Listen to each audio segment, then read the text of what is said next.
क्या अब भी कहोगे कटोगे तो बटोगे? क्या अब भी कहोगे एक है तो सेफ है? भाजपा को इन नारों पर बहुत फख्र था।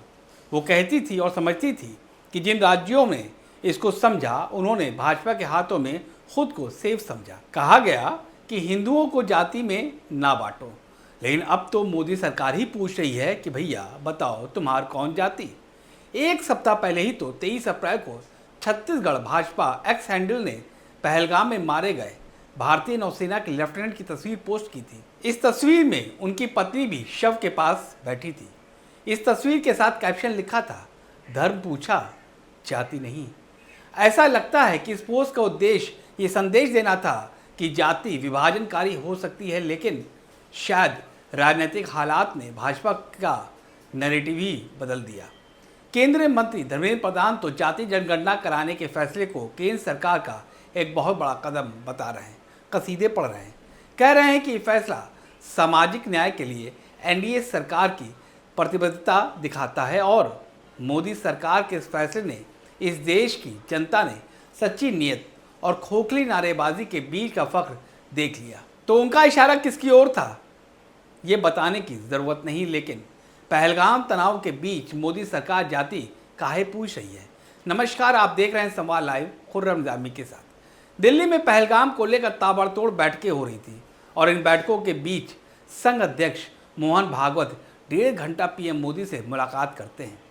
इस मीटिंग से पहले पीएम मोदी ने एक हाई लेवल मीटिंग की थी जिसमें तीनों सेना के प्रमुख मौजूद थे। तो क्या इस मीटिंग में ही तय हो गया था कि जो आज़ाद भारत में अब तक नहीं हुआ उसे अब करने का वक्त आ गया है? आज़ादी के बाद 1951 में पहली बार जनगणना हुई थी। उस समय सरकार ने तय किया कि सिर्फ अनुसूचित जाति और अनुसूचित जनजाति के आंकड़े ही जुटाए जाएंगे।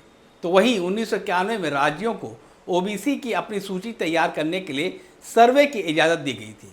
2011 में हुई जातीय जनगणना में यूपीए सरकार ने सामाजिक, आर्थिक और जातीय जनगणना तो कराई, लेकिन जातियों के आंकड़े पब्लिक डोमेन पर कभी भी नहीं आए, उन्हें सार्वजनिक नहीं किया गया। 1931 के बाद जातियों के आंकड़े जुटाने का यह पहला प्रयास है और अब 2025 में मोदी सरकार ने जातीय जनगणना कराने का फैसला किया है। और अगर ये फैसला संघ की पहल से हुआ है तो आरएसएस के सर कार्यवाह दत्तात्रेय होसबोले अब क्या कहेंगे? बटेंगे तो कटेंगे के नारे की हिमायत करते हुए वो कह चुके हैं कि कई प्रकार की ताकतें हैं जो हिंदुओं को जाति के नाम पर तोड़ने का काम कर रही हैं। दत्तात्रेय होसबोले का ये बयान पिछले साल का ही है। आप भी सुनिए क्या कह रहे हैं दत्तात्रेय होसबोले। और हिंदुओं को तोड़ने के लिए शक्तियां काम करती है, तो उससे आगाह करना पड़ता है, उसके लिए सावधानी रखनी पड़ती है। वो कई प्रकार की शक्तियां हैं, तो हिंदू को जाति के नाम पर तोड़ेंगे, विचारधारा के नाम पर तोड़ेंगे और किसी नाम पर जोड़ेंगे, तो उसको हमें सावधान रहना पड़ता है। आरएसएस जातीय जनगणना के समर्थन में पहले नहीं थी। जातीय जनगणना को लेकर विदर्भ प्रांत के प्रमुख श्रीधर गाडगे ने दिसंबर 2023 को नागपुर में जातिगत जनगणना को लेकर कहा था, ये जनगणना एक निरर्थक अभ्यास साबित होगी या सिर्फ कुछ लोगों की ही मदद करेगी या असमानता की जड़ है और इसे बढ़ावा देना ठीक नहीं। गाडगे के बयान के बाद कांग्रेस ये बताने की कोशिश में लग गई कि संघ दलित और पिछड़ा विरोधी है। तो 22 दिसंबर 2023 को सुनील आम्बेकर ने कहा कि जाति आधारित जनगणना का इस्तेमाल समाज के समूचे उत्थान के लिए किया जाना चाहिए।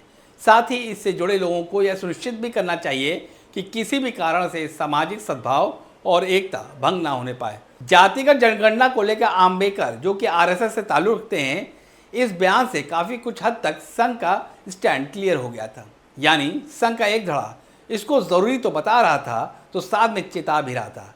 As our society, Hindu society, we have the sensitive issue of our caste and caste relations. That is a very sensitive issue.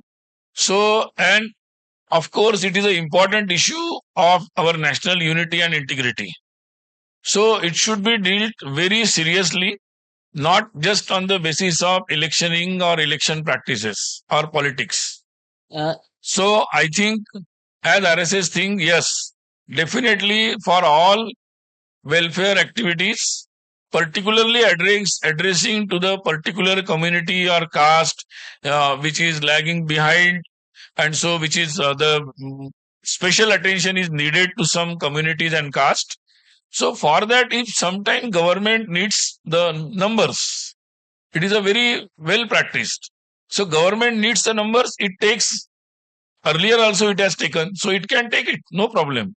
But it should be only to address the welfare of those communities and caste. It should not be used as a political tool for electioneering. And so we put the caution line for everyone. कि इसका राजनीतिक इस्तेमाल ना किया जाए। लेकिन भाजपा को मालूम है कि जातीय जनगणना उनके लिए कितना ज़रूरी है पॉलिटिकली, वो भी तब जब बिहार चुनाव बेहद करीब है। यही वजह है कि मोदी सरकार ने पहलगाम तनाव के बीच इसको हरी झंडी दे दी। अब विपक्ष भले ही इसको अपनी बड़ी जीत के तौर पर प्रोजेक्ट कर रहा हो, लेकिन सच्चाई तो ये भी है कि भाजपा के सहयोगी दलों का भी यही मुद्दा था। जेडीयू हो या फिर एलजेपी पासवान, दोनों इसकी पैरवी करते आए हैं। बिहार के सीएम नीतीश कुमार महागठबंधन में थे, तब उनकी सरकार ने जाति सर्वे कराया था। आरजेडी के तेजस्वी यादव इसका श्रेय लेते रहते हैं क्योंकि वो उस वक्त डिप्टी सीएम थे। सहयोगियों की मांग पूरी करने के साथ ही बीजेपी ने बिहार विधानसभा चुनाव से पहले विपक्ष के मुद्दे को खत्म कर दिया और सहयोगी दलों को एक बेहतर पोजीशन भी दे दी।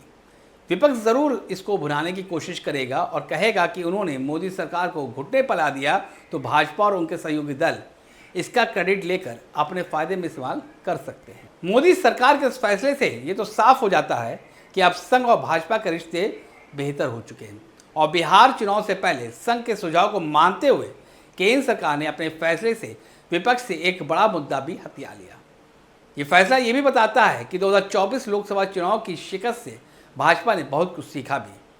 अगर आपको ये कोशिश बेहतर लगी तो इस रिपोर्ट को लाइक और शेयर कीजिएगा। अगर आपने अभी तक हमें सब्सक्राइब नहीं किया है तो जल्द कर लीजिएगा और अगर कोई राय देनी है तो कमेंट बॉक्स जाइए, वहाँ कमेंट करिए। फिलहाल हमें दीजिए इजाज़त, नमस्कार।